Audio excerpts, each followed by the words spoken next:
Então, nós vamos aqui na prova de PEB 1 de 2022.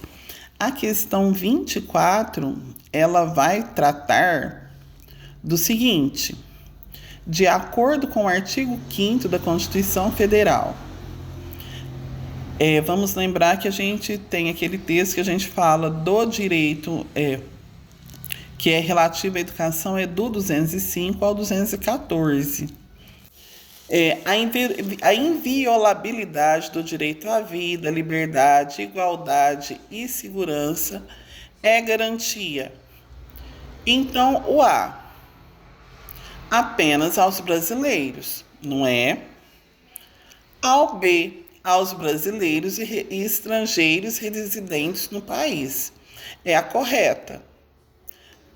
Aos brasileiros e aos estrangeiros naturalizados, independente de residir no país. Ela não é correta. Como que eu vou garantir segurança, igualdade num país que eu nem tenho domínio? B, a todos os brasileiros que estejam com os direitos políticos regularizados. Também não é correta. Por quê? No momento, por exemplo, de uma ação policial, de um atendimento público, como que eu vou observar de cara?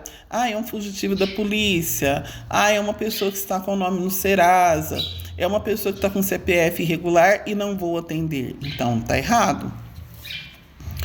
Aos brasileiros e aos estrangeiros residentes no país. Então, quando coloca assim, não está distinguindo se é contra a lei, se é a favor da lei. Se está aqui no território brasileiro, ele será protegido pela Constituição. A questão 25. Nós não estudamos, mas é bom para a gente compreender algumas questões que podem cair o formato delas. De acordo com o artigo 41 da Constituição Federal, nós estudamos os artigos referentes à educação. Mas outras áreas também caem, não muitos artigos, né? Esse aqui eu acho que é o 37 ao 41 só, mas caem. De acordo com o artigo 37 da Constituição Federal de 1998. O acúmulo remunerado de cargos. Então, de repente, não é nem para o concurso, é para a vida funcional de cada um, né? É vedado em qualquer situação, não admitindo nenhuma exceção. Não é vedado. Vedado é proibido, gente. Tanto que muitos aqui estão na prefeitura para tentar o segundo cargo, estão no estado ou outro município para vir para a prefeitura e, se puder acumular os 2 cargos, a pessoa vai acumular, porque é um direito dela, embora seja insalubre, né? Depois a pessoa que vê essa salubridade dela. Então, o acúmulo de cargo é permitido independente do cargo que ocupe, quando houver compatibilidade de horários. Não é permitido de acordo com o cargo que ocupe, não. Por exemplo, um escriturário, ele não consegue acumular com outro cargo de escriturário. São os cargos específicos, geralmente professor e médico, profissionais da saúde. Ou educação, quadro do magistério. A proibição está errado ainda. A proibição de acumular estende-se a empregos e funções e abrange apenas autarquias, fundações e empresas públicas.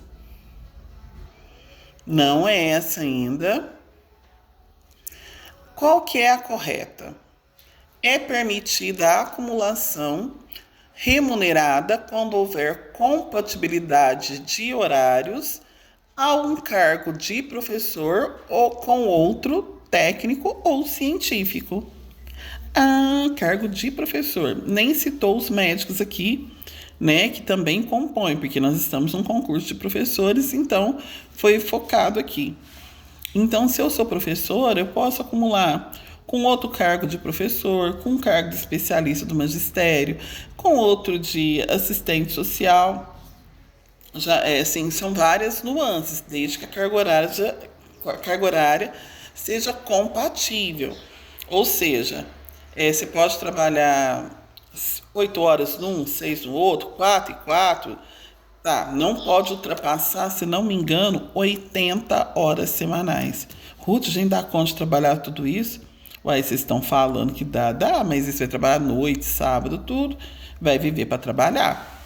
Mas é possível. Aqui mais uma. O artigo 3º da Lei de Diretrizes e Bases Nacionais, Lei Federal 9394, de 20 de dezembro de 96, estabelece os princípios em que o ensino será ministrado. Agora, a questão: assinale a alternativa que contempla o princípio incluído no inciso 15 a partir de 2021. O que eu falo? A questão. Vamos observar o que está sendo perguntado. Esse artigo dos princípios do ensino é o que eu coloquei para você, sabe, a propaganda. Eu falei assim, olha, conheço um pouco do meu trabalho e tal por esse vídeo. É o vídeo que foi essa propaganda. Eu lembro que eu estava com uma roupa laranja, que é chamativa. Eu falei assim, deixa eu colocar isso daqui. Não foi nem pelo conteúdo, né? Igualdade de condições e acesso e permanência da escola. Tá certo? Não fala lá? Eu não falei para vocês que tem que ter acesso e permanência na escola? Falou, Ruth, mas não tá certo. Como que tá certo? Por que não tá certo se tá certo? Mas não tá perguntando que foi colocado a partir de 2021? Esse acesso e permanência da escola está desde 1996. Surgiu com a lei. Então, não é uma atualização. Está perguntando o que é atualização. Então, aqui, ó. Liberdade de aprender, ensinar, pesquisar, divulgar a cultura, o pensamento, a arte e o saber. Tá certo? Tá certo, em 1996. Mas não foi o que foi acrescentado agora. Vocês estão vendo o tipo de questão que é colocada? Olha que armadilha, gente. Vocês poderiam colocar qualquer um e falar, tá certo, tá certo, tá certo. Aqui, pluralismo de ideias e concepções pedagógicas. Mas o que? Tá, desde 96. Mas o que tá a partir de 2021? Respeita a diversidade humana, linguística, cultural e identitária das pessoas surdas, surdocegas e com deficiência auditiva. Lá na prova, vocês precisam lembrar de que a partir de 2020, aí que está mais claro, 2021, várias alterações foram feitas em relação à legislação de proteção ao surdo. Então, quando eu falo de educação bilíngue, Libras como primeira língua, tudo são alterações feitas ali nessa data, e é muito recente. Olha aqui, mudei agora, continuo na educação especial. E educação especial, nos concursos que eu tenho feito, não tenho feito muitos não, né? Porque agora, mas de vez em quando eu faço, eu vejo que é uma boa oportunidade. Tem prova que cai 4, 5 questões de inclusão e educação especial. Aqui já tem 2 seguidas. O artigo 60 da Lei de Diretrizes e Bases da Educação Nacional estabelece a educação do surdo aqui de novo. Ruth do céu, nós vamos engolir de coisa do surdo? Vamos. Dormir e acordar com a legislação do surdo. Porque está caindo muito mesmo, porque é o mais atual. O surdo, o autista, pega com fé mesmo. Estabelece a educação bilíngue dos surdos. De acordo com o parágrafo 2º, aí você tem que saber que é o parágrafo 2º. Não, se eu não souber, se você não souber, vai na lógica. A oferta de educação bilíngue a surdos, ela vai ter início ao 0 ano na educação infantil e se estenderá ao longo da vida. Já é a questão correta. Porque aqui está falando, a partir do ensino fundamental, não. A partir da educação infantil, não. Vai ser só na educação básica? Não. O surdo entrou no sistema de ensino e se já se sabe que ele é surdo, a partir do momento que se sabe que ele é surdo, já vai ter o tratamento necessário. Tratamento não no sentido de doença, mas o modo de se referir àquela criança, os recursos voltados para aquela criança. Né? Eu falo assim, que às vezes é tão pequenininho que demora para descobrir que a criança não enxerga, que a criança não ouve. Não é simples assim, né? Depois você vai vendo as características, mas a partir do momento, principalmente quando é perda visual ou perda auditiva, né? Que não é o cego completo nem o surdo completo, né? Se bem que assim, quando não é cego, quando é perda, se fala baixa visão. E quando não é surdo, mas se ouve menos, é perda auditiva. As perdas é até mais difícil de detectar, mas quando se detecta, já tem que se buscar o recurso. É a Libras, é o Braille, são os aparelhos, certo? Então, entrou ali no sistema educacional, já tem que ter ali a língua brasileira de sinais, como que ensina para o bebê, não sei, porque eu nunca vi entrar um surdo assim, pequenininho, né? Eu trabalho com maiores. Mas tem as estratégias. Aqui. Julgue as afirmativas de acordo com a Lei de Diretrizes e Bases da Educação Nacional. Lei Federal, 9394, de 20 de dezembro de 96. Vai falar aqui do ensino da arte. Então, tem que ter conhecimento de LDB e até um pouquinho de BNCC. O ensino da arte, especialmente nas suas expressões regionais, constituirá componente curricular facultativo da educação básica. É verdade? Não. Por que não é verdade?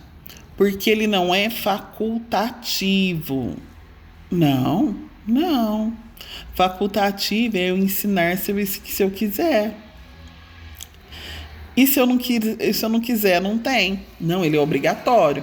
Eu peguei ali agora já tem um professor especialista no município, né? Mas quando você PEB1 não tinha opção de falar não quero dar arte. Você não podia não fazer igual o professor especialista faz, mas você tinha que dar um jeito de aparecer essa arte aí. Agora aqui tá falando que é facultativo, não é. 2, uma que também não é certa. Vocês vão falar para mim o que não está certo aqui. Não, essa é mais complexa. A classificação em qualquer série ou etapa, inclusive na primeira do ensino fundamental, pode ser feita por promoção para alunos que cursaram com aproveitamento a série ou fase anterior na própria escola ou por transferência para candidatos procedentes de outra escola. Qual que é o erro aqui? Existe o aluno, todo ano ele é classificado no primeiro, todo ano ele é classificado numa série. Quando o aluno está com defasagem de idade série, ele pode ser reclassificado. Então, por exemplo, o aluno ele é classificado no primeiro ano para o primeiro ano. Chegou um aluno lá com 12 anos no primeiro ano, ele pode ser reclassificado para a série adequada à sua idade. Mas a classificação é no primeiro ano. O que é o erro dessa questão? É dizer que o aluno do primeiro ano pode ser classificado por promoção, porque o aluno do primeiro ano ele está vindo da educação infantil. E na educação infantil não tem promoção. Certo? Então, o aluno da educação infantil, não importa o seu conteúdo, não importa o seu rendimento, ele é classificado no primeiro ano, mas não por promoção. Ele é promovido do primeiro para o segundo, do segundo para o terceiro, do terceiro para o quarto, do quarto para o quinto e assim por diante. Então, a primeira e a segunda que eu apresentei para vocês não estão corretas. A 3, conteúdos relativos aos direitos humanos, a prevenção de todas as formas de violência contra criança, adolescente e mulher serão incluídos como temas transversais. observadas as diretrizes da legislação correspondente, e a produção e distribuição de material didático adequado a cada nível de ensino. Sim, né, serão incluídos na LDB. Tanto que eu tenho até um videozinho no canal que fala sobre essa inclusão de temas relacionados à violência na mulher como algo assim a ser desenvolvido nas escolas. 4. A educação alimentar e nutricional será incluída entre os temas transversais. Sim, então estão corretas a terceira e quarta. Última questão aqui que a gente vai trabalhar, depois a gente pode continuar.